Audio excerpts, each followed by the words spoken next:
اب یہ دیکھیے بہت بڑا گناہ تھا، بہت بڑا جرم تھا۔ اگر اسی قسم کے نادان لوگ جس قسم کے آج کل ہمارے معاشرے میں موجود ہیں، ایسے موقع پر ایسا کوئی شخص ان کے سامنے آتا تو ان کا کیا رویہ ہوتا؟ مقابلے میں یہاں پر دیکھیے کہ اللہ کے رسول صلی اللہ علیہ وسلم کا انداز اور رسول اللہ صلی اللہ علیہ وسلم کا رویہ کیا تھا۔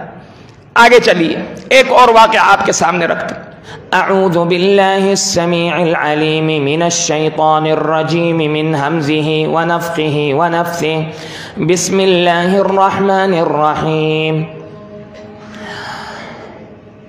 انما جزاء الذین یحاربون اللہ ورسولہ ویسعون فی الارض فسادا ان يقتلوا او يصلبوا او تقطع ايديهم وارجلهم من خلاف او ينفوا من الارض ذلك لهم خزي في الدنيا ولهم في الاخرة عذاب عظيم رب اشرح لي صدري ويسر لي امري واحلل عقدة من لساني يفقه قولي رب زدني علما رب زدنی علما رب زدنی علما۔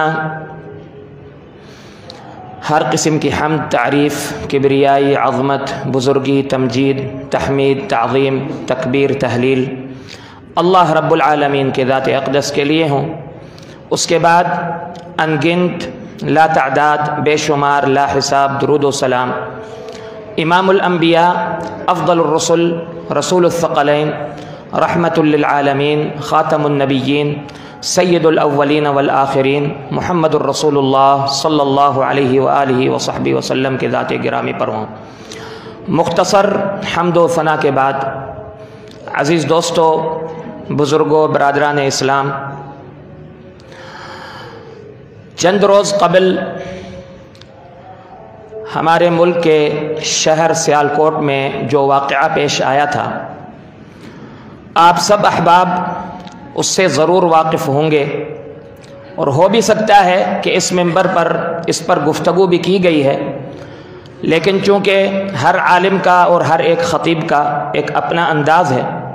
میں بھی اپنی چند گزارشات اس حوالے سے آپ کے سامنے رکھنا چاہتا ہوں۔ یہ واقعہ اپنے تئیں ایک انتہائی اندوہناک، افسوسناک، شرمناک اور وحشتناک واقعہ ہے، جس کی جتنی بھی مذمت کی جائے کم ہے۔ اسلام سے اس واقعے کا ذرا برابر بھی کوئی تعلق نہیں ہے۔ اگر کوئی اس کو عین اسلام سمجھتا ہے تو وہ انتہائی غلطی پر ہے، کیونکہ ہمارا دین، دین اسلام، نادانوں کو سمجھانے کے لیے، غیر مسلموں کو سمجھانے کے لیے جو طریقہ ہمیں سکھاتا ہے، جو بتلاتا ہے، وہ بالکل بھی اس طریقے کے برعکس ہے۔ اللہ کے رسول صلی اللہ علیہ وسلم کی زندگی میں کئی ایسے خطا کار جو مسلم بھی ہوتے ہیں یا غیر مسلم ہوتے ہیں، کبیرہ گناہوں کے بھی ارتکاب کرتے ہیں اور صغیرہ گناہوں کے بھی ارتکاب کرتے تھے، لیکن اللہ کے رسول صلی اللہ علیہ وسلم کا جو سمجھانے کا انداز تھا، جو ان کی غلطیوں کے تدارک کا جو انداز تھا، اللہ کے پیغمبر صلی اللہ علیہ وسلم کا تھا، وہ اس طرح کا تھا کہ غیر مسلم بھی آپ صلی اللہ علیہ وسلم کے انداز کو اور طریقہ کار کو اور حسن اخلاق کو دیکھ کر اپنی غلطی پر شرمندہ ہو جاتا تھا۔ نہ صرف شرمندہ ہوتا تھا بلکہ اسلام قبول کرنے پر مجبور ہو جاتا تھا۔ یہ رسول اللہ صلی اللہ علیہ وسلم کا انداز ہے۔ یہاں پر بھی بہت بڑے جرائم کا ارتکاب کیا گیا اس واقعے کے اندر۔ سب سے پہلے نمبر پر الزام تراشی، تہمت، یہ بھی ایک بہت بڑا جرم ہے کہ کوئی بھی الزام چاہے کسی مسلمان پر یا غیر مسلم پر لگایا جائے، جب تک اس کو ثابت نہ کیا جائے وہ الزام ہے، اس کی سزا نہیں ہوتی شریعت کے اندر۔ یہ سب سے بڑا پہلا جرم ہے۔ پھر اس کے بعد اس الزام کے بعد پھر لوگوں کو بھڑکانا، یہ بھی ایک جرم۔ اس کے بعد پھر اس سے بڑھ کر جرم یہ ہے کہ گالم گلوچ اور برا بھلا کہنا اس شخص کو، یہ بھی ایک جرم ہے۔ پھر اس کے بعد مار پٹائی، یہ بھی ایک بہت بڑا جرم ہے۔ مار پٹائی کے بعد پھر قتل کرنا، یہ اس سے بھی بڑا جرم ہے، اور قتل کے بعد جلانا، یہ اس سے بھی بڑا جرم ہے۔ ایک وقت کے اندر اتنے جرائم کا ارتکاب کیا گیا ہے جن کا اسلام سے کوئی تعلق نہیں، بلکہ اسلام ہمیشہ اس کی مذمت کرتا ہے۔ یہ رویہ اور یہ طریقہ کار جو ان لوگوں نے اپنایا ہے، اور سب سے زیادہ جو افسوسناک بات ہے وہ یہ ہے کہ یہ سب کچھ کرنے کے بعد پھر جو وہاں پر اس موقع پر نعرہ لگایا گیا وہ ہمارے پیغمبر رسول اللہ صلی اللہ علیہ وسلم کے متعلق نعرہ تھا، لبیک یا رسول اللہ، اور بظاہر یہ دکھایا گیا کہ شاید یہ پورا واقعہ عین اسلام ہے، اور شاید ہمارے پیغمبر محمد الرسول اللہ صلی اللہ علیہ وسلم کا اسلوب اور منہج یہی تھا، حالانکہ یہ کوئی منہج نہیں تھا ہماری شریعت کا یا رسول اللہ صلی اللہ علیہ وسلم کا، یہ منہج نہیں تھا۔ اب آئیے خطا کاروں کے متعلق، غلط کاروں کے متعلق، کبیرہ گناہوں کے مرتکبین کے متعلق اور نادانی میں خطاؤں کے مرتکبین کے متعلق رسول اللہ صلی اللہ علیہ وسلم کا کیا رویہ تھا، پھر اس کے بعد ان لوگوں کے متعلق آپ صلی اللہ علیہ وسلم کا کیا رویہ تھا جو آپ صلی اللہ علیہ وسلم کے سامنے بے ادبی سے پیش آتے تھے، ان کے ساتھ بھی رسول اللہ صلی اللہ علیہ وسلم کا کیا اسلوب تھا۔ چند واقعات آپ کے سامنے رکھتا ہوں تاکہ آپ کو معلوم ہو جائے کہ اصل دین اسلام کیا ہے، اور اس واقعے میں جو اسلام دکھایا گیا ہے اس کا اسلام سے کوئی تعلق نہیں۔ پہلا واقعہ اللہ کے رسول صلی اللہ علیہ وسلم کے زمانے میں سیدنا حاطب بن ابی بلتعہ کا آپ کے سامنے میں رکھنا چاہتا ہوں۔ سیدنا حاطب بن ابی بلتعہ جلیل القدر صحابی ہیں، بدری صحابی ہیں، ان صحابہ میں سے ہیں جن کو اللہ کے رسول صلی اللہ علیہ وسلم نے بادشاہوں کے طرف جو خطوط بھیجے سن 6 اور 7 ہجری میں، جو آپ صلی اللہ علیہ وسلم نے جن صحابہ کرام کو نمائندہ بنا کر بھیجا تھا، ان نمائندوں میں سے مصر کے بادشاہ کی طرف جس ہستی کو، جس شخصیت کو نمائندہ بنا کر بھیجا تھا، سفیر بنا کر بھیجا تھا، وہ سیدنا حاطب بن ابی بلتعہ تھا۔ مکہ فتح کرنے سے پہلے اللہ کے رسول صلی اللہ علیہ وسلم نے صحابہ کرام کو بڑی تاکید سے یہ بات کی تھی کہ کوئی بھی شخص یہ بات باہر نہ نکلنے دے، یہ ایک راز ہے، اور یہ بات، یہ خبر مکہ والوں تک نہ پہنچنے پائے، کسی بھی طریقے سے نہ پہنچنے پائے، تاکہ ہم اچانک مکہ پہنچ جائیں اور ان کے اوپر حملہ آور ہو جائیں اور انہیں تیاری کا کوئی موقع نہ مل پائے۔ یہ رسول اللہ صلی اللہ علیہ وسلم کی طرف سے تاکیداً تمام صحابہ کرام کو یہ بات کی گئی۔ کچھ ہی دنوں میں اللہ کے رسول صلی اللہ علیہ وسلم کے پاس وحی آتی ہے، اور اس وحی کے بنیاد پر، یا خبر آتی ہے، وحی آتی ہے آسمان کی طرف سے، اس خبر کی بنیاد پر اللہ کے رسول صلی اللہ علیہ وسلم 2 صحابہ کرام کو بھیجتے ہیں، سیدنا علی رضی اللہ عنہ وارضا اور سیدنا مقداد بن اسود رضی اللہ عنہ وارضا۔ دونوں کو حکم دیتے ہیں کہ آپ لوگ فوراً نکل جاؤ اپنے گھوڑے پر، اور فلاں جو جگہ ہے، موقع ہے مکہ اور مدینے کے درمیان، آپ کو ایک عورت ملے گی، اس عورت کے پاس ایک خط ہے، وہ خط آپ اس عورت سے لے کر واپس آ جانا۔ سیدنا علی رضی اللہ عنہ، سیدنا مقداد دونوں اسی مقام تک پہنچتے ہیں، وہی عورت ملتی ہے، ایک عورت ملتی ہے، اور اس عورت سے کہتے ہیں کہ آپ کے پاس خط ہے، یہ خط ہمارے حوالے کیجئے۔ وہ عورت کہتی ہے کوئی بھی نہیں خط میرے پاس۔ دونوں صحابہ کرام ان سے کہتے ہیں کہ ہمیں پورا یقین ہے کہ آپ کے پاس خط ہے، اس لیے ہمیں آپ تلاشی پر مجبور نہ کریں، تلاشی لینے پر مجبور نہ کریں، ویسے ہی آرام سے آپ خط ہمارے حوالے کر دیجئے۔ جب وہ عورت ان کی سنجیدگی کو دیکھتی ہے، خط حوالے کر دیتی ہے۔ وہ خط اللہ کے پیغمبر صلی اللہ علیہ وسلم کے سامنے لایا جاتا، نبی صلی اللہ علیہ وسلم کے سامنے وہ خط پڑھا جاتا۔ اس خط میں لکھا کیا ہے کہ حاطب بن ابی بلتعہ کی طرف سے مکہ والوں کی طرف آپ لوگوں کو یہ خبر دی جا رہی ہے کہ اللہ کے پیغمبر صلی اللہ علیہ وسلم اپنا لشکر لے کر آپ کے اوپر حملہ آور ہونے والے ہیں، اس لیے آپ اپنی تیاری کر لیں۔ یہ خط کے مندرجات۔ اب اندازہ لگائیے کتنا بڑا جرم، رسول اللہ صلی اللہ علیہ وسلم کے راز کی افشا، اس کی خیانت، یہ ایک بہت بڑا جرم ہے، کوئی معمولی جرم نہیں ہے، کبیرہ گناہ ہے، کوئی معمولی صغیرہ گناہوں میں سے کوئی گناہ نہیں بلکہ بہت بڑا کبیرہ گناہ ہے۔ سیدنا عمر رضی اللہ عنہ وارضہ اس موقع پر موجود تھے، ان کے الفاظ یہ تھے کہ اللہ کے رسول صلی اللہ علیہ وسلم مجھے اجازت دیجئے کہ میں اس منافق کی گردن اڑا دوں، مجھے اجازت دیجئے۔ وہ جذباتی شخص، جیسے ہی ان کو پتا چلا کہ یہ حاطب کی طرف سے، تو انہوں نے یہ بات کہہ دی۔ نبی صلی اللہ علیہ وسلم نے حاطب کو بلایا، ان سے پوچھا کہ اے حاطب آپ بتلائیے کہ کیا ہوا، اگر ہماری طرح کا کوئی ہجوم ہوتا یا نادان لوگ ہوتے تو بغیر کسی تاخیر کے ان کے اوپر حملہ آور ہوتے اور ان کو اس دنیا سے فنا کر دیتے، جلا کر راکھ کر کے فنا کر دیتے، لیکن اللہ کے رسول صلی اللہ علیہ وسلم نے اتنے بڑے جرم پر بھی اللہ کے رسول صلی اللہ علیہ وسلم نے بلایا، موقف سنا۔ موقف کیا تھا؟ سیدنا حاطب نے بتایا اللہ کے رسول صلی اللہ علیہ وسلم آپ ان کے اوپر حملہ آور ہونے والے ہیں، میرے اہل و عیال مکہ میں رہائش پذیر ہیں اور میرا تعلق قبیلے کے اعتبار سے مکہ والوں کے ساتھ نہیں، یعنی میں قریش خاندان کا نہیں ہوں۔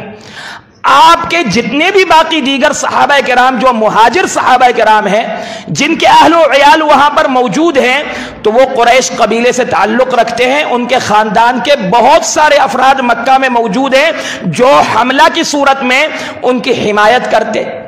اور انہیں کوئی ایذا نہ پہنچنے دیتے، کیونکہ اگر دشمن حملہ آور ہوتا تو سب سے آسان علاج اس دشمن کو واپس لٹانے کا یا شکست دینے کا کیا ہے کہ اگر ان کے ہی کچھ افراد اسی علاقے میں مقیم ہو تو ان کو گرفتار کر لو، گرفتار کر کے اور ان کو سامنے لایا جائے کہ اگر آپ واپس نہیں جائیں گے ہم ان کو قتل کر دیں گے، آسانی کے ساتھ اس لشکر کو ٹال دیا جاتا۔ تو سیدنا حاطب نے کیا فرمایا کہ باقی صحابہ کرام سب کے خاندان والے موجود ہیں، حمایت کرتے، میرا قریش قبیلے سے تعلق نہیں تھا،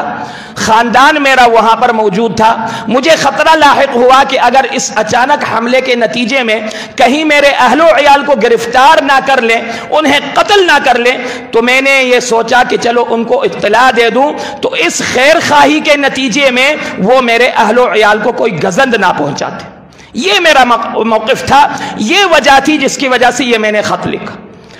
وجہ بتلا دی، سیدنا عمر رضی اللہ عنہ اور جذبات میں آ گئے اور کہا کہ اللہ کے رسول مجھے اجازت دے کہ میں ان کی گردن اڑا دوں۔ نبی صلی اللہ علیہ وسلم نے فرمایا نہیں، صدق یا عمر، اے عمر اس نے سچ کہا، اس کی وجہ جائز ہے، اور لعل اللہ قد اطلع علی اہل بدر، شاید کہ اللہ رب العالمین بدریوں پر مطلع ہوا ہے اور ان کے متعلق اللہ کے رسول اللہ رب العالمین نے یہ ارشاد فرمایا افعلوا ما شئتم فقد غفرت لکم۔ وہ ان کا عمل اتنا بڑا ہے، ان کی وہ نیکی جنگ بدر میں شرکت کرنے والی اتنی بڑی نیکی ہے کہ اللہ نے ان کے متعلق یہ فرما دیا کہ جو چاہو کر لو، میں نے تمہیں بخش دیا۔ اب یہ دیکھیے بہت بڑا گناہ تھا، بہت بڑا جرم تھا۔ اگر اسی قسم کے نادان لوگ جس قسم کے آج کل ہمارے معاشرے میں موجود ہیں، ایسے موقع پر ایسا کوئی شخص ان کے سامنے آتا تو ان کا کیا رویہ ہوتا، مقابلے میں یہاں پر دیکھیے کہ اللہ کے رسول صلی اللہ علیہ وسلم کا انداز اور رسول اللہ صلی اللہ علیہ وسلم کا رویہ کیا تھا۔ آگے چلیے، ایک اور واقعہ آپ کے سامنے رکھتے۔ ایک شخص آتا ہے، اللہ کے رسول صلی اللہ علیہ وسلم سے کہتا ہے ہلکت یا رسول اللہ، اے اللہ کے رسول صلی اللہ علیہ وسلم میں ہلاک ہو چکا۔ نبی صلی اللہ علیہ وسلم پریشان ہو گئے، ان سے پوچھا کہ بھائی کیوں ہلاک ہوئے، بتلائیے کیا مسئلہ ہے، کیا معاملہ ہے۔ کہتے ہیں میں نے رمضان المبارک کے مہینے میں روزے کی حالت میں اپنے بیوی سے نفسانی خواہشات میں نے مکمل کی، میں نے پوری کی، روزے کی حالت، اتنا بڑا جرم میں نے کر لیا۔ اب یہ ایک کبیرہ گناہ ہے کہ روزے کی حالت میں نفسانی خواہش کی تکمیل روزے کی حالت میں اپنی بیوی سے، یہ بہت بڑا کبیرہ گناہ ہے۔ اس شخص نے بھانپ لیا کہ میں نے بہت بڑا جرم کر لیا، توبہ تائب ہونے کے لیے، حل کی تلاش کے لیے اللہ کے رسول صلی اللہ علیہ وسلم کے پاس آیا۔ نبی صلی اللہ علیہ وسلم نے اسے یہ نہیں کہا کہ تو بڑا مجرم ہے، تو نے بہت بڑا جرم کر لیا، نہیں، اس سے 3 سوال اللہ کے رسول صلی اللہ علیہ وسلم نے کی۔ پہلا سوال یہ کہ کیا آپ کے پاس جو کفارہ ہے اس جرم کا بنتا ہے شرعی طور پر، اس کے متعلق اللہ کے رسول صلی اللہ علیہ وسلم نے پوچھ لیا کہ کیا آپ کے پاس گردن آزاد کرنے کے لیے کوئی غلام، کوئی لونڈی موجود ہے؟ اس نے کہا نہیں اللہ کے رسول، میرے پاس کوئی غلام، کوئی لونڈی نہیں، کیسے میں آزاد کروں؟ دوسرا سوال پوچھ لیا کہ کیا آپ 2 مہینے لگاتار روزہ رکھنے کی استطاعت رکھتے ہیں؟ اس نے کہا نہیں اللہ کے رسول، پہلے ہی میں اس رمضان المبارک کے مہینے میں اپنے آپ کو قابو نہیں کر سکا، اگر 2 مہینے لگاتار روزہ رکھتا تو میں کیسے اپنے آپ کو قابو کر لوں؟ ممکن ہی نہیں میرے لیے کہ میں اپنے آپ کو قابو کر لوں۔ پھر آپ صلی اللہ علیہ وسلم نے پوچھا 60 مسکینوں کو کھانا کھلانے کی استطاعت ہے؟ اس نے جواب دیا نہیں، اس کی بھی استطاعت نہیں، میں انتہائی فقیر مسکین آدمی ہوں، میرے پاس کہاں سے آ گئے پیسے، یا میرے پاس اناج دانہ کہاں سے آیا کہ میں جا کر اللہ کے راہ میں جو ہے وہ 60 مسکینوں کو کھانا کھلا دوں؟ مجھے تو اپنے گھر والوں کو کھانا کھلانے کی بھی جو ہے وہ مشکل پیش آ رہی ہے، دوسروں کو میں کیسے کھلاؤں؟ اب اگر ہم میں سے کوئی شخص ہوتا تو کہتا ہے بڑا بہانے باز، جرم بھی کر لیا اور کفارہ دینے کے بھی بہانے کر رہا ہے، بڑا بہانے باز ہے۔ نبی صلی اللہ علیہ وسلم نے اس سے کہا کہ بیٹھ جا، اس کو بٹھا دیا۔ کچھ دیر کے بعد اللہ کے رسول صلی اللہ علیہ وسلم کے پاس کہیں سے کوئی صدقے کا مال آیا، کھجور کے صورت میں 2-3 کٹے آ گئے صدقے کے۔ نبی صلی اللہ علیہ وسلم نے اسے کہا کہ یہ کھجور کے کٹے پڑے ہیں، آپ اس میں سے 60 مسکینوں جتنا جو کھانا بنتا ہے اس میں سے نکال لیجئے اور 60 مسکینوں کو جا کر کھانا کھلائیے۔ پھر اس نے اللہ کے رسول صلی اللہ علیہ وسلم سے کہا کہ اللہ کے رسول صلی اللہ علیہ وسلم اعلی افقر منی، کہ کیا مدینے کے اندر مجھ سے بھی کوئی زیادہ فقیر ہے؟ مجھ سے تو کوئی فقیر ہے ہی نہیں پورے مدینے میں، میرے گھر والے میں سب سے زیادہ فقیر ہوں۔ اللہ کے رسول صلی اللہ علیہ وسلم ان کے اس بات پر اتنا ہنسے کہ حدیث مبارک میں آتا ہے کہ نبی صلی اللہ علیہ وسلم کے جو کچلیاں دانت ہیں، جو داڑیں ہیں، یہ آپ صلی اللہ علیہ وسلم کے ہنسنے کی وجہ سے یہ سفیدی نظر آنے لگی دانتوں کے داڑوں کے، اس قدر ہنسے اللہ کے رسول صلی اللہ علیہ وسلم، مسکرا پڑے، خوش ہوئے۔ نبی صلی اللہ علیہ وسلم نے پھر اسے کہا کہ آپ جائیے، یہ اٹھائیے اور اپنے گھر والوں کو جا کر کھلائیے۔ یہ ہے رسول اللہ صلی اللہ علیہ وسلم کا اسلوب خطا کاروں کے ساتھ، غلطیاں کرنے والوں کے ساتھ، یہ نبی صلی اللہ علیہ وسلم کا منہج۔ اب دیکھیے کہاں ہمارا رویہ، کہاں ہمارا اسلوب، ایسا اسلوب جس سے نہ صرف ہمارے ملک کی بدنامی ہوتی ہے، نہ صرف اسلام کی بدنامی، نہ صرف اہل علم کی بدنامی، سارے کے سارے مسلمانوں کی جگ ہسائی، پوری دنیا کے اندر، سارے اقوام عالم کے اندر مسلمانوں کی کس قدر بدنامی ہوئی ہمارے اس ایک واقعے کے ساتھ جو پیش آئے، اور نبی صلی اللہ علیہ وسلم کا خطا کاروں سے جو اسلوب ہے وہ آپ کے سامنے۔ اب ایک اور واقعہ آپ کے سامنے رکھتا ہوں، اس سے بھی بہت زیادہ ہمیں اسباق ملتے ہیں اس واقعے سے۔ ایک صحابی ہے جس کا نام معاویہ بن شرحبیل، اس روایت کو علامہ البانی نے السلسلۃ الصحیحہ میں ذکر کیا ہے اور اسے صحیح قرار دیا ہے، صحیح روایت ہے سند کے اعتبار سے۔ تو فرماتے ہیں سیدنا معاویہ بن شرحبیل کہ میں ایک ایسے سال میں جس میں ہمارے علاقے میں قحط سالی پڑی، میں اپنے چچاؤں کے ساتھ مدینے میں آیا،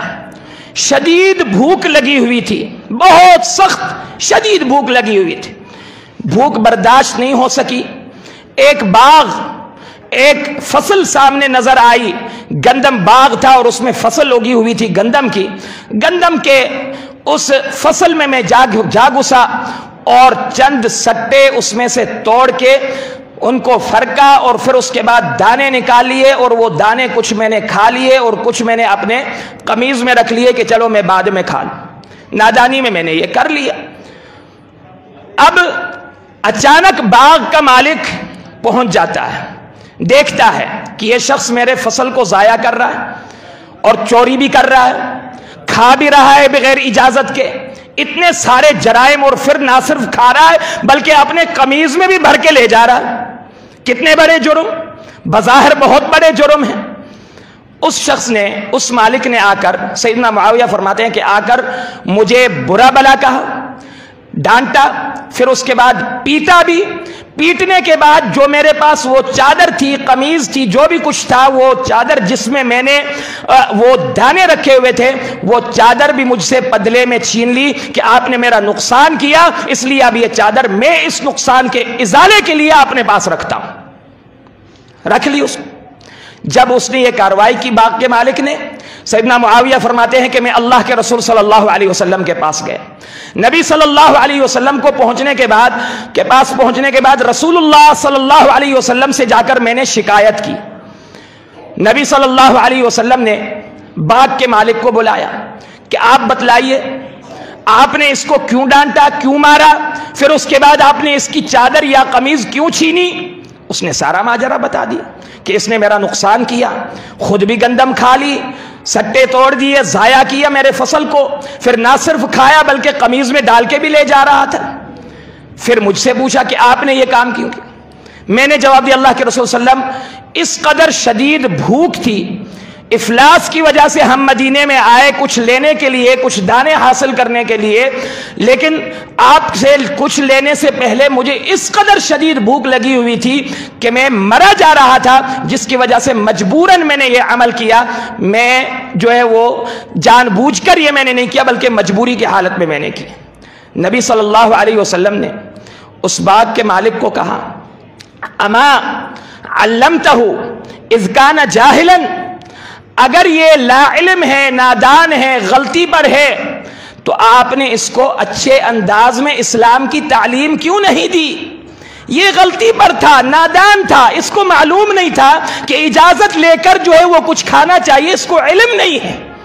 معلوم نہیں ہے۔ جس شخص کو اسلام کے بارے میں معلومات صحیح طریقے سے نہ ہو، نیا مسلم ہو یا غیر مسلم ہو، اس کو اسلام کے جو ہے وہ شریعت کے متعلق، اسلام کے اصولوں کے متعلق اتنا علم نہ ہو، تو اما علمتہ اذ کان جاہلا، اگر یہ نادان تھا تو آپ تو نادان نہیں تھے، آپ نے نادانی کے مقابلے میں نادانی کیوں دکھا دی؟ اگر اس نے غلطی کی تو آپ اس کو اچھے انداز میں سکھا دیتے۔ اما اطعمتہ اذ کان جائعا،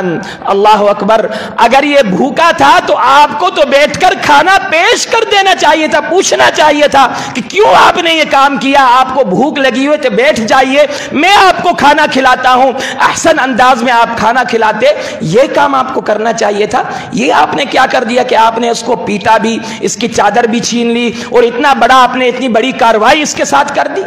فوراً نبی صلی اللہ علیہ وسلم نے حکم دیا کہ اس کی چادر آپ اس کو واپس کر دیں، اور پھر وہ صحابی فرماتے ہیں کہ اللہ کے رسول صلی اللہ علیہ وسلم نے میرے لیے حکم دیا کہ 1 وسق یا 1.5 وسق گندم جو اس موقع پر بیت المال میں موجود تھی، جو کہ تقریباً 1 وسق 4 من کے لگ بھگ یا 3.5 یا 4 من کے لگ بھگ جو ہے وہ گندم بنتی ہے، وہ نبی صلی اللہ علیہ وسلم نے میرے لیے حکم دی کہ معاویہ کو یہ گندم دی جائے تاکہ یہ خود بھی جا کر کھائے اور اپنے گھر والوں کو بھی کھلائے۔ اب یہاں دیکھیے، نادانی میں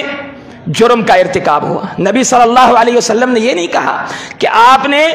جو کام کیا یہ درست کیا، حالانکہ بظاہر نظر آ رہا ہے اس بندے نے چوری کی، بغیر اجازت کے فصل بھی ضائع کر دی، گندم بھی لے لی، خود بھی کھا لی، چادر میں بھی اٹھا کے لے جا رہا تھا، 3-4 جرم ایک ساتھ اس نے کر دیا۔ ہمارا ہجوم ہوتا، ہمارے دور کا ہجوم ہوتا، ہمارے دور کے مسلمان ہوتے، اس مالک کی سنتے اور اس مالک کے ساتھ جمع ہو جاتے، چلو جی بالکل چور پکڑا گیا، آج شروع ہو جاؤ، مارو پیٹو، سننے کی کوئی نوبت کسی کو نہیں کہ کوئی تھوڑی دیر انتظار کرے، سنے، پوچھے کہ بھئی وجہ کیا ہے، کیوں اس نے یہ کام کیا، کیوں کر رہا ہے، نہیں، جس طرح اس مالک نے کیا وہی کام ہم کرتے ہیں۔ حالانکہ اب مقابلے میں نبی صلی اللہ علیہ وسلم کی تعلیم کیا تھی؟ نبی صلی اللہ علیہ وسلم کی تعلیم یہ تھی کہ اما علمتہ اذ کان جاہلا، اگر یہ نادان تھا، غلطی پر تھا، اس کو اسلام کی تعلیمات کا علم نہیں، اس کو معلوم نہیں کہ اجازت لے کر کھانا چاہیے، یہ اس کو معلوم نہیں، تو آپ اس کو احسن انداز میں سکھاتے تو صحیح کہ یہ اسلام کی تعلیم ہے، یہ ادب ہے، یہ اسلام نے ادب سکھایا، آپ اس کو سکھاتے تو صحیح۔ اور اگر یہ بھوکا تھا تو اس کو کھلاتے تو صحیح پہلے، بعد میں آپ نے جو کارروائی کرنی تھی آپ کر لیتے۔ تو یہ ہے اللہ کے رسول صلی اللہ علیہ وسلم کا انداز، یہ اللہ کے رسول صلی اللہ علیہ وسلم کا اسلوب۔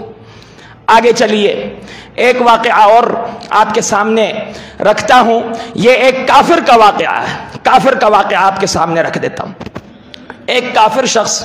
یہودی بعد میں مسلمان ہوا، لیکن مسلمان ہونے سے پہلے کا یہ واقعہ ہے کہ وہ ایک یہودی تھا اور بہت بڑا عالم دین تھا، بہت بڑا عالم تھا، حبر تھا یہودیوں کا، ان کا نام ابھی ذہن میں نہیں آ رہا۔ تو بہرحال وہ عالم جو شخص تھا وہ کہتا تھا کہ جب اللہ کے رسول صلی اللہ علیہ وسلم مدینے میں آئے تو نبوت کی جتنی علامات تھی میں نے دیکھتے ہی پہچان لیا کہ یہ سارے علامات اس شخص میں، اس ہستی میں موجود ہیں، یہ واقعی نبی ہیں۔ لیکن ایک علامت، ایک چیز، ایک نشانی تورات میں ایسی لکھی ہوئی تھی جس کو میں پرکھنا چاہتا تھا کہ پہلے میں پرکھوں، اگر یہ علامت مجھے سچی نظر آ جائے، بعینی ہی مجھے اپنے آنکھوں سے یقیناً مجھے سامنے نظر آ جائے تو پھر میں اسلام قبول کر لوں، اس کے بغیر، اس سے پہلے میں نہیں قبول کرتا۔ وہ کون سی علامت تھی؟ وہ علامت یہ تھی کہ اس میں یہ لکھا ہوا ہے تورات میں اللہ کے رسول صلی اللہ علیہ وسلم کے بارے میں کہ یسبق حلمہ جہلہ، یسبق حلمہ جہلہ، کہ اللہ کے رسول صلی اللہ علیہ وسلم سے جتنی بے ادبی سے پیش آیا جائے، جتنی بدتہمیزی سے پیش آیا جائے، رسول اللہ صلی اللہ علیہ وسلم کا حلم اور بردباری اس قدر بڑھ جاتی ہے، اس قدر بڑھ جاتی ہے۔ یہ رسول اللہ صلی اللہ علیہ وسلم کی نشانی ہے جو تورات میں لکھی ہوئی ہے کہ کتنی بھی بے ادبی کی جائے، کتنی بھی بدتہمیزی گستاخی کی جائے، لیکن ذاتی طور پر رسول اللہ صلی اللہ علیہ وسلم اپنی ذات کے اوپر آنے والی بے ادبی گستاخی کا بدلہ کبھی نہ لیتے، بلکہ مقابلے میں اللہ کے رسول صلی اللہ علیہ وسلم کا حلم، نبی صلی اللہ علیہ وسلم کی بردباری اس بے ادبی سے بڑھ جاتی، اس سے بڑھ کر اللہ کے رسول صلی اللہ علیہ وسلم بردباری دکھاتے۔ یہ نشانی تھی تورات کے اندر۔ کہتے ہیں میں یہ نشانی پرکھنا چاہ رہا تھا، پورا یقین کرنا چاہتا تھا، اس کے بعد مسلمان ہونا چاہتا تھا، اس کے لیے میں موقع کی تلاش میں تھا۔ اب وہ موقع کی تلاش میں، کہتے ہیں اتفاقاً ایک دفعہ میں مجلس میں موجود تھا تو اللہ کے رسول صلی اللہ علیہ وسلم کے پاس ایک شخص آیا۔ اس شخص نے آ کر کہا کہ اللہ کے رسول صلی اللہ علیہ وسلم مدینے کے قریب فلاں جو بستی ہے اس علاقے میں جو رہنے والے لوگ ہیں ابھی نئے نئے مسلمان ہوئے ہیں، اور میں نے ان کو اسلام لانے کے بعد، اسلام لانے کے صورت میں میں نے ان سے یہ وعدہ کیا کہ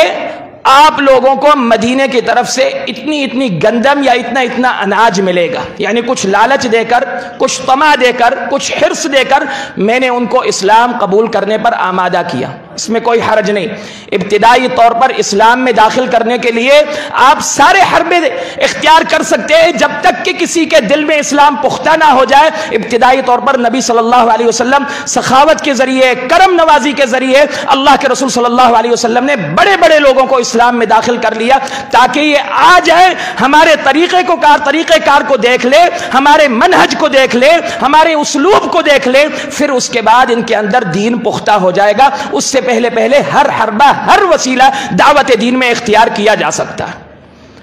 تو اس شخص نے آ کر کہا اللہ کے رسول صلی اللہ علیہ وسلم میں نے وعدہ کیا، اور اگر یہ اناج ان تک نہ پہنچتا ایک آدھ دن میں، چونکہ بھوک اور افلاس کا عالم ہے، قحط سالی کا عالم ہے،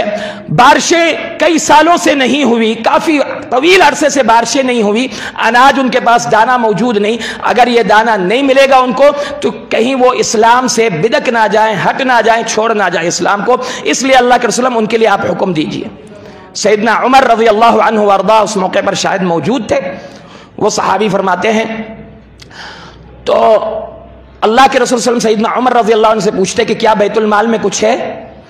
سیدنا عمر جواب دیتے کہ نہیں، بیت المال میں کچھ بھی نہیں، اللہ کے رسول جو بھی کچھ تھا سب کچھ تقسیم ہو چکا، اب بیت المال خالی ہو چکا ہے۔ نبی صلی اللہ علیہ وسلم رکھتے کچھ بھی نہیں تھے، جو پہنچتا فوری طور پر مستحقین تک پہنچ جاتا، جمع نہیں کرتے تھے کہ چلو جمع ہو، نہیں، آیا تقسیم ہو گیا۔ یہ رسول اللہ صلی اللہ علیہ وسلم کا انداز، مستحقین تک وہ چیز پہنچ جاتی، یہ نبی صلی اللہ علیہ وسلم کا طریقہ کار تھا۔ اس کے بعد اللہ کے رسول صلی اللہ علیہ وسلم نے جب پریشانی کے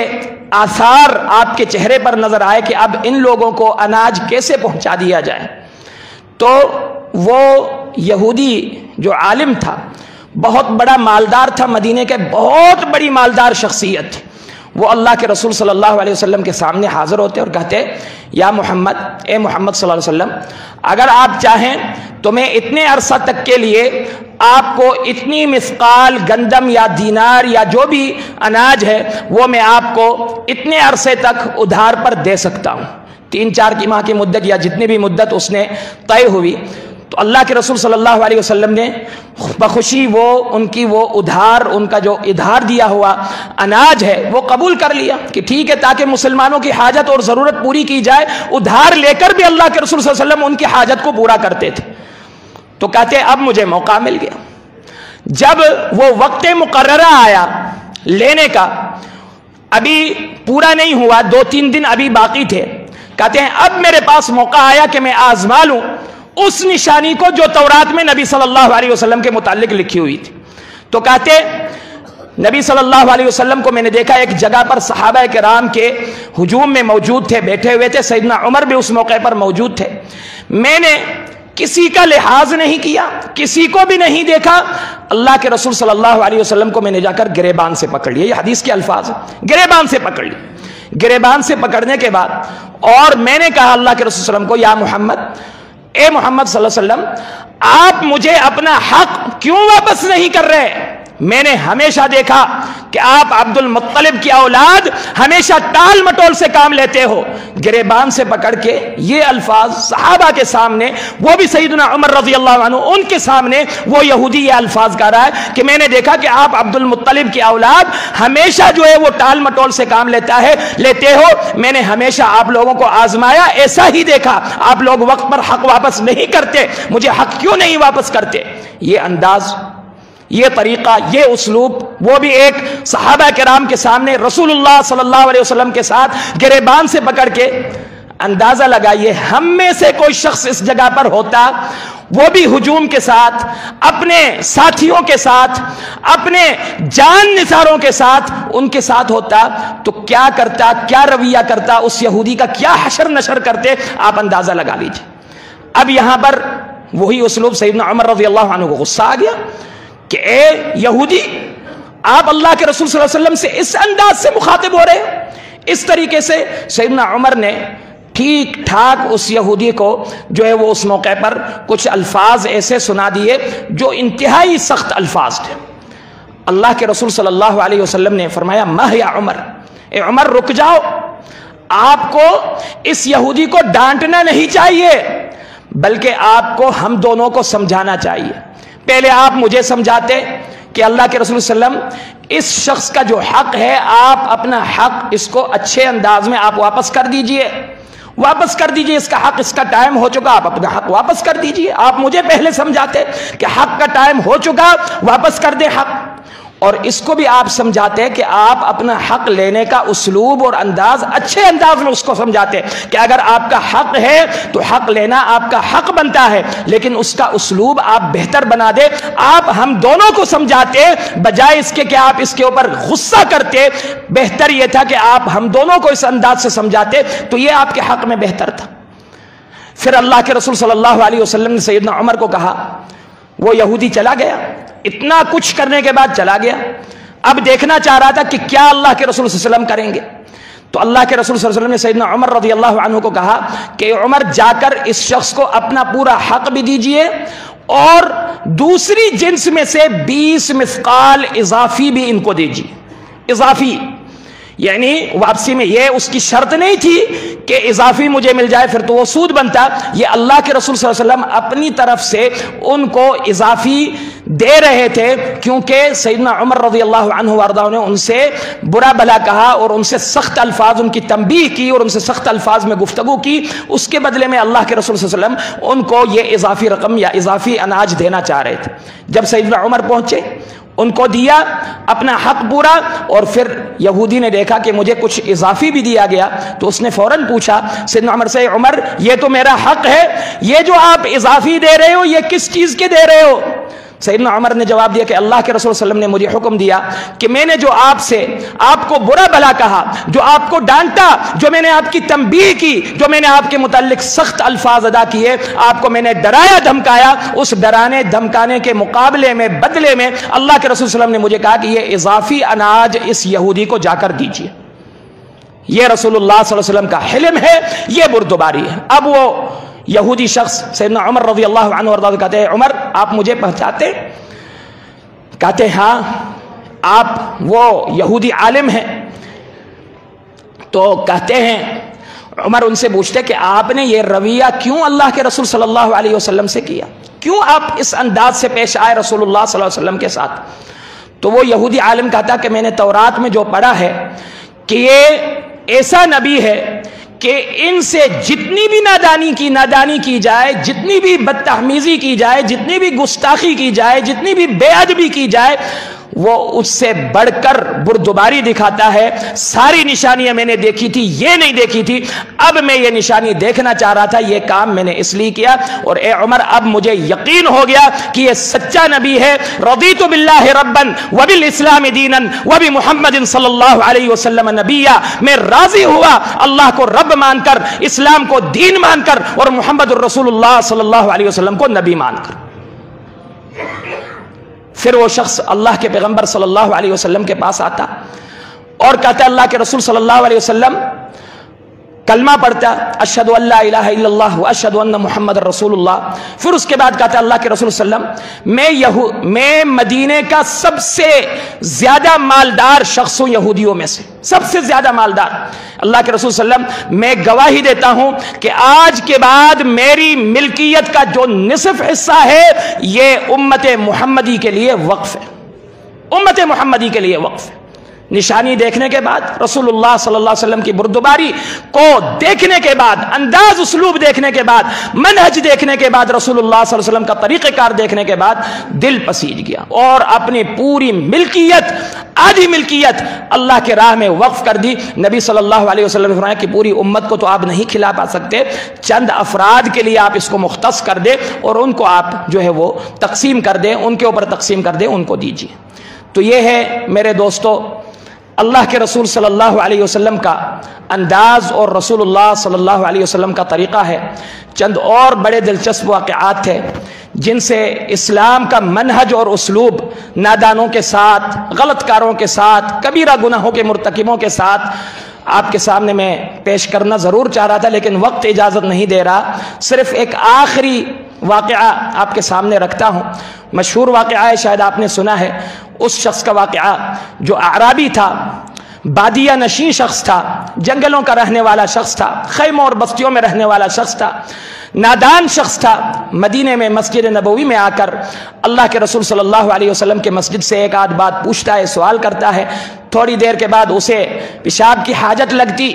تو اٹھتا ہے اور مسجد کے کونے میں جا کر جو ہے وہ پیشاب کرتا ہے۔ صحابہ کرام رضوان اللہ علیہم اجمعین اس کی یہ بے ادبی دیکھ کر کہ یہ مسجد کی بے ادبی کر رہا ہے، فوراً کہتے ہیں ماں کیا کر رہے ہو، کیا کر رہے ہو؟ سارے آوازیں، ہر جگہ سے آوازیں اٹھنی شروع ہو گئی کہ کیا ہو رہا ہے، یہ کیا کر رہے ہو؟ شور شرابہ ہوا۔ نبی صلی اللہ علیہ وسلم نے فرمایا دعوہ لا تزرموہ، چھوڑ دیجئے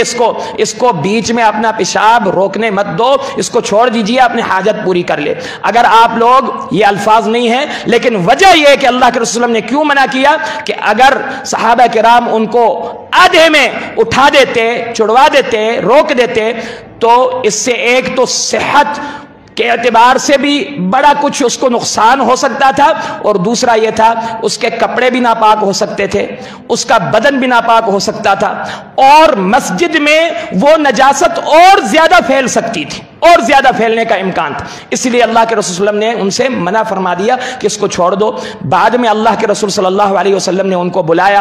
اور ان سے کہا کہ ان المساجد لا تصلح للبول ولا للنجس، کہ یہ اللہ کے گھر ہیں، یہ پیشاب کے لیے نجاست کی جگہیں نہیں ہیں کہ ان میں پیشاب کیا جائے، نجاست پھیلائی جائے، بلکہ یہ وہ جگہیں ہیں جہاں اللہ کا ذکر کیا جاتا ہے، جہاں قرآن پڑھا جاتا ہے، جہاں نمازیں پڑھی جاتی ہیں، اس لیے یہ جگہ اس کام کے لیے مناسب نہیں، اتنے احسن انداز میں سمجھا دیا کہ اس شخص کے دل میں بات آ گئی، اور اس کے بعد پھر اس نے اس قسم کا کوئی جرم، کوئی ایسی نادانی، ایسی کوئی غلطی اس شخص سے سرزد نہیں ہوا۔ معاویہ بن الحکم السلمی کا بھی ایک واقعہ مختصر ہے، وہ بھی آخر میں عرض کر دیتا ہوں کہ یہ بھی ایک صحابی ہے،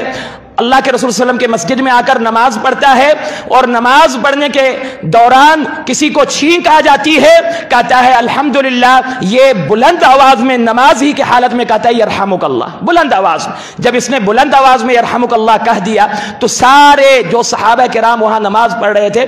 آنکھوں سے، نماز ہی کی حالت میں آنکھوں سے اسے گھور رہے تھے، تو جب دیکھا کہ سارے لوگ مجھے گھور رہے ہیں تو کہتا ہے واسکل امیہ، مجھے میری ماں گم پائے، میں نے کیا کیا کہ آپ سارے لوگ مجھے جو ہے وہ آنکھوں سے گھور رہے ہو، دیکھ رہے ہو اس انداز سے، میں نے کیا جرم کیا؟ اسے تو کوئی معلوم ہی تھا کہ یہ بھی کوئی جرم ہے، معلوم ہی نہیں تھا۔ تو جب اس نے دیکھا کہ صحابہ کرام اس کے طرف متوجہ ہو رہے ہیں اور صحابہ کرام نے اپنے رانوں پر ہاتھ مارنے شروع کر دیے تاکہ اس کو چپ کرایا جائے، تو یہ چپ ہو گیا، اس نے دیکھ لیا کہ مجھے چپ کرایا جا رہا ہے، خاموش ہو گیا۔ تو نماز کے بعد پھر اللہ کے رسول صلی اللہ علیہ وسلم نے انہیں بلایا، صحابہ کرام کو کچھ بھی نہیں کہنے دیا، نبی صلی اللہ علیہ وسلم نے ان سے کہا، تو وہ شخص کہتا ہے سیدنا معاویہ بن الحکم السلمی، الفاظ صرف سن لیجئے، کتنے پیارے الفاظ اس نے نبی صلی اللہ علیہ وسلم کے، کتنے میٹھے الفاظ نبی صلی اللہ علیہ وسلم کے متعلق اس نے بیان کیے۔ کہتا ہے بِأَبِي هُوَ وَأُمِّي وَاللَّهِ مَا ضَرَبَنِي وَلَا كَهَرَنِي وَلَا شَتَمَنِي مَا رَأَيْتُ مُعَلِّمًا قَطُّ أَحْسَنَ مِنْهُ وَلَا بَعْدُ، اللہ کی قسم میرے ماں باپ آپ صلی اللہ علیہ وسلم پر قربان، آپ صلی اللہ علیہ وسلم سے بڑھ کر میں نے کوئی معلم نہ آپ سے پہلے دیکھا، نہ آپ کے بعد اپنی پوری زندگی میں میرے نبی صلی اللہ علیہ وسلم سے بڑھ کر کوئی معلم، ادب سکھانے والا، تربیت کرانے والا میں نے کسی کو نہیں دیکھا، ان سے احسن، ان سے بہتر کوئی معلم میں نے نہ ان سے پہلے دیکھا نہ بعد میں دیکھا، نہ نبی صلی اللہ علیہ وسلم نے مجھے ڈانٹا، نہ مجھے برا بھلا کہا، نہ مجھے جو اللہ کے رسول صلی اللہ علیہ وسلم نے کوئی مارا پیٹا، کچھ بھی نہیں کہا، بلکہ آپ صلی اللہ علیہ وسلم نے یہ کہا کہ ان الصلاۃ، بے شک نماز جو ہے وہ گفتگو کے لیے درست وقت نہیں ہے، درست موقع نہیں ہے کہ اس میں گفتگو کی جائے، بلکہ نماز اللہ کی تسبیح کے لیے، اللہ کی بڑھائی بیان کرنے کے لیے اور قرآن کی تلاوت کے لیے یہ کام کیے جائے نماز میں، گفتگو سے اور جو ہے وہ دیگر کاموں سے جو ہے وہ پرہیز کیا جائے۔ تو اندازہ لگائیے آپ صلی اللہ علیہ وسلم کا تربیت کا انداز، نادانوں کے ساتھ، غلط کاروں کے ساتھ، کبیرہ گناہوں کے مرتکبین کے ساتھ، اور اس کے مقابلے میں جو واقعات ہمارے ملک میں پے در پہ پیش آ رہے ہیں، یہ کوئی ایک واقعہ نہیں ہے، یہ صرف ایک واقعہ آج کل کے دور میں پیش آیا چند دنوں قبل، ورنہ ہمارے ملک میں آئے روز کسی نہ کسی شہر میں اس قسم کے واقعات پیش آتے رہتے ہیں کہ پورا ہجوم اکٹھا ہو جاتا ہے اور ایسی سزائیں دے دیتے ہیں، بغیر قانون کے تحویل میں دے کر ایسی سزائیں دے دیتے ہیں کہ العیاذ اور اللہ کی پناہ، ایسی سزائیں کہ جن کا تصور بھی نہیں ہے شریعت کے اندر، ایسی سزائیں ہم دے دیتے ہیں۔ اللہ رب العالمین سے دعا ہے کہ ہم سب کو صحیح معنوں میں دین اسلام سمجھنے کی توفیق عطا فرمائے۔ اقول قولی ھذا وآخر دعوانا ان الحمد للہ رب العالمین۔ زیادہ وقت لینے پر